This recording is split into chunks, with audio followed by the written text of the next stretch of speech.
Karena kegiatan itu kegiatan pada sore hari ini, marilah kita berdoa.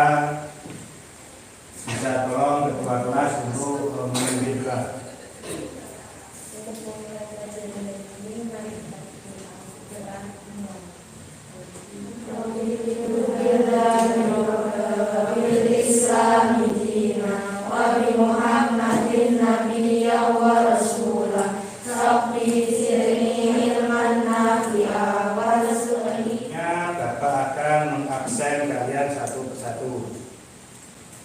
Cindy Abidjatani.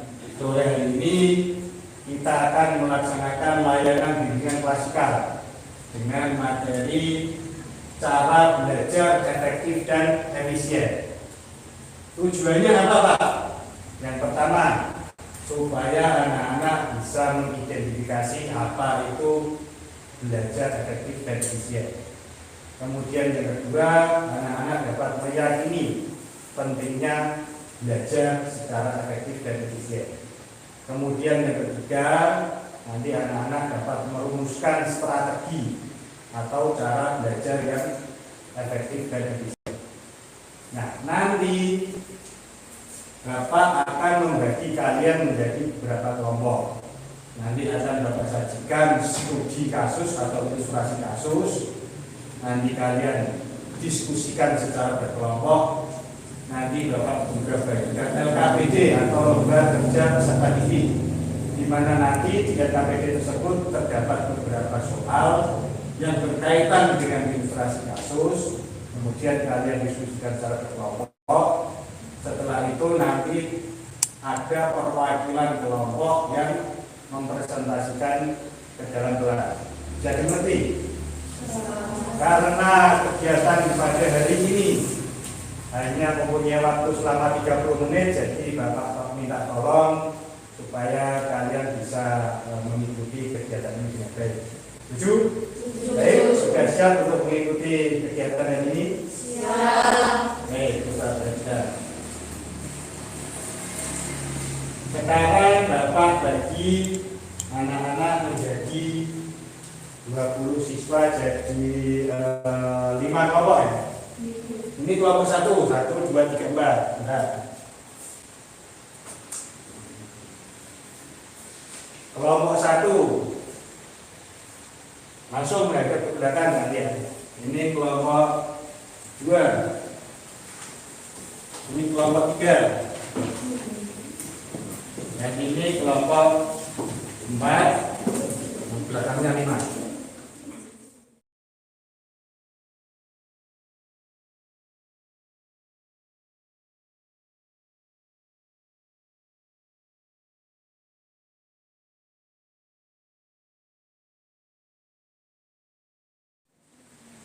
Oke, Bapak cukupkan karena waktunya terbatas.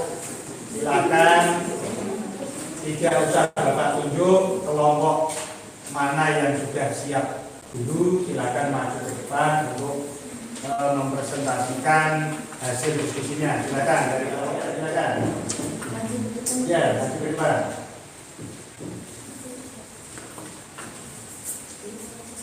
Dibaca. Suaranya tolong agak keras. Mengapa Ani dan Budi memiliki prestasi yang berbeda padahal mereka sama-sama belajar? Jelaskan pendapatmu. Karena Ani sangat serius saat belajar, walaupun belajarnya hanya sekitar 30 menit. Sedangkan Budi tak serius dalam belajar, walau waktu belajarnya lebih lama daripada Ani. Apakah cara belajar Ani sudah efektif dan efisien? Jelaskan alasannya. Ya, karena terbukti. Terus tiga, apakah cara belajar Budi sudah efektif dan efisien? Jelaskan alasannya. Tidak, karena Budi tidak bisa memahami pelajaran dengan baik. Oke, bagus. Kemudian yang nomor selanjutnya. Jika Anda menjadi Budi, apa yang akan Anda lakukan agar berprestasi di sekolah? Saya akan menambah Ani dengan belajar giat dan lebih fokus. Ya, terus. Apakah cara belajar mempengaruhi prestasi? Belajar jelaskan pendapatmu. Ya, benar sekali, karena belajar dengan efektif dan efisien Ya, bagus sekali. Beri tepuk tangan. Itu dari kelompok 2. Sekarang kelompok mana lagi? Coba kelompok 1.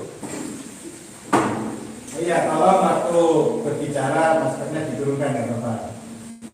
Pertanyaannya nggak usah dibaca, langsung jawabannya saja. Nomor 1, karena Ani benar-benar fokus dan giat dalam belajar, sedangkan Budi tidak fokus dalam belajar, walaupun waktu belajar Budi lebih lama dibandingkan waktu belajar Ani. 2, ya sudah efektif dan efisien karena Ani belajar dengan bersungguh-sungguh dan selalu fokus ketika dijelaskan oleh guru. 3, tidak efektif dan efisien karena Budi tidak sungguh-sungguh ketika belajar, sehingga Budi tidak bisa memahami dan mengerti ketika di sekolah. 4, belajar dengan fokus, giat dan sungguh-sungguh agar bisa berprestasi di sekolah. 5, ya mempengaruhi karena walaupun kita belajar dengan cara apapun, jika tidak fokus dan benar-benar giat itu percuma saja. Ya, bagus sekali. Itu pendapat dari kelompok 1. Tepuk tangan dong.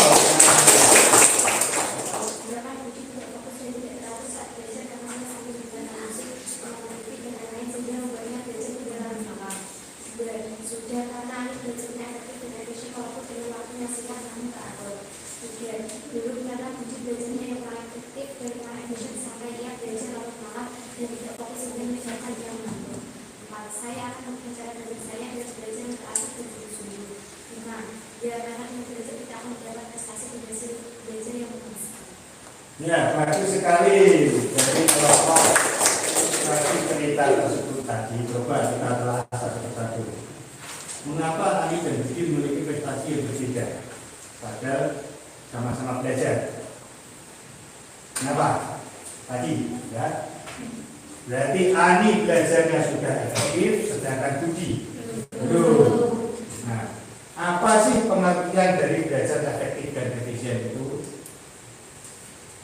Silakan belajar.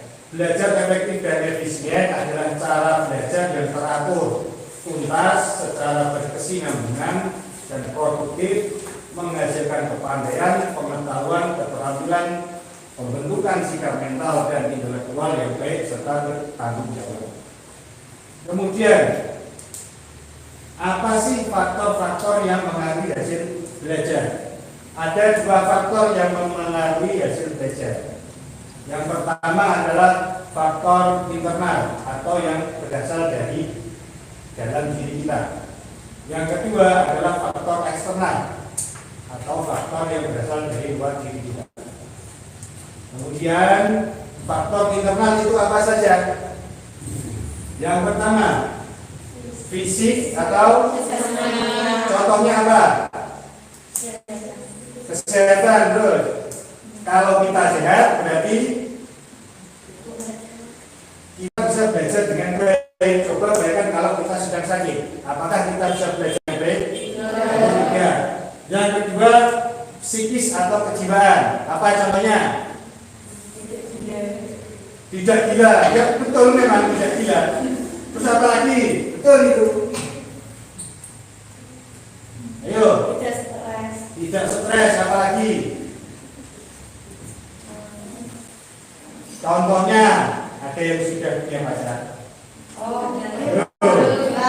Ada yang sudah punya pacar, bertengkar dengan pacarnya, belajar pasti tidak fokus. Betul tidak? Sudah punya pacar berarti? Kemudian yang ketiga, kemauan atau niat. Pada dasarnya semua hal yang akan kita kerjakan kalau tidak didasari dengan niat, pasti hasilnya tidak akan memuaskan atau maksimal. Yang ketiga apa? Yang keempat selanjutnya adalah kecerdasan. Kecerdasan itu adalah bawaan dari lahir, tetapi jika kita sering mengasahnya dengan cara belajar, tentu kecerdasan juga akan bertambah. Kemudian minat atau contohnya apa? Coba yang pojok, diam saja dari tadi. Contohnya minat itu apa? Minat dalam belajar. Halo, ada yang lain? Coba. Ayo dicari. Bagus sekali, ada lagi. Ya betul yang disampaikan bahwa minat, contohnya tadi minat belajar matematika. Kalau kita senang dengan pelajaran matematika, tentu kita belajar matematika juga akan. Selain pelajarannya juga bapak ibu gurunya. Wah, saya kalau pak guru itu saya benci. Semangat nggak belajarnya? Ya.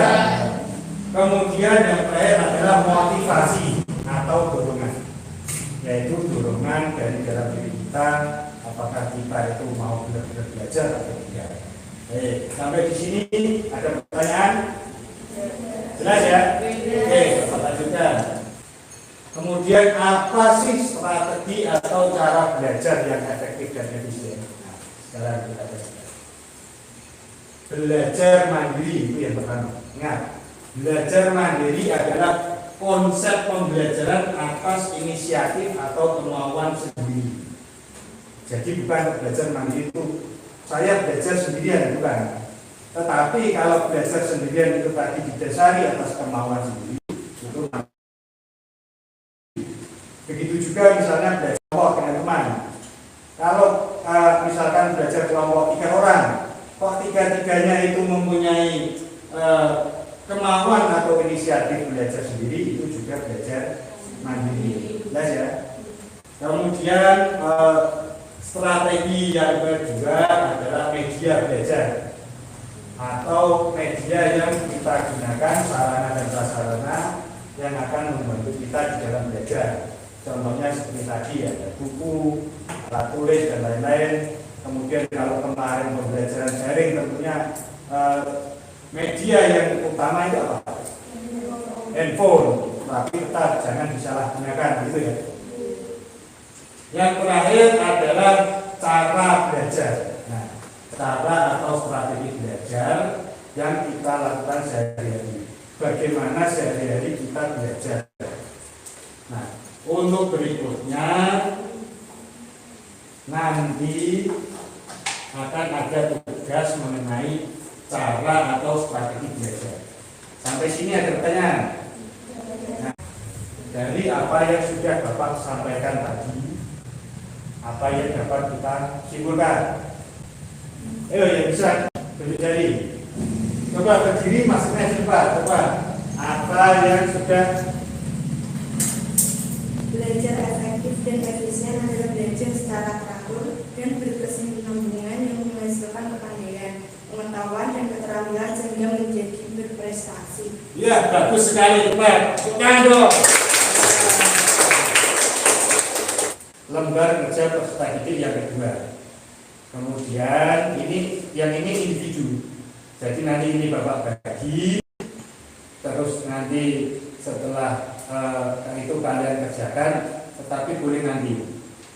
Ya, saya tunggu kurang lebih sampai jam berapa ya? Setengah jam gitu ya. Nanti setengah jam Bapak tunggu di kantor, ini kalian kerjakan, setelah itu langsung ditunjukkan ke Bapak. Gitu ya, ada pertanyaan? Baik, itu yang bisa Bapak sampaikan. Semoga dapat bermanfaat untuk kita semua. Sebelum Bapak akhiri, silakan untuk berdoa dulu dipimpin oleh ketua kelas.